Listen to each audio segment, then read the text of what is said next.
Бәріне сәлем, сіздермен бірге адвокат Тайыр Насханов.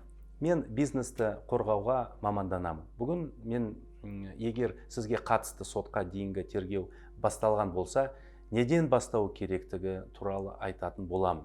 Лайк басып, менің YouTube каналыма жазылыңыздар.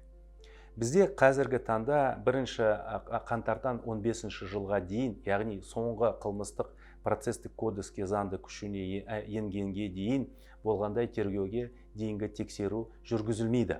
Енді сотқа дейінгі тергеудің басталғаны туралы адамдар тінту, құжаттар алынып, шоттар жабылып, контрагенттерден жауап алу жүргізіліп жатқан кезде ғана біледі.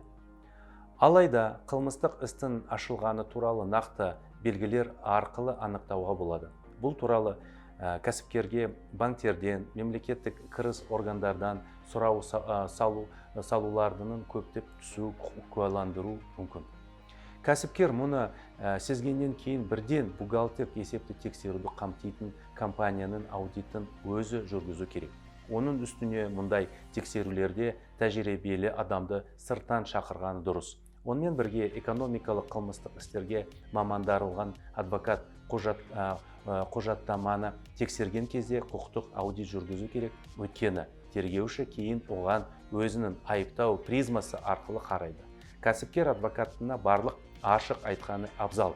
Сонда ол істі дәл сол жерде тезірек реттеп, осыған байланысты тиімді заң көмегін көрсетілуге болады. Кәсіпкер бухгалтерлік есеп пен заңды құжаттарға аудит жүргізгеннен кейін өз құжаттарын ретке келтіру керек.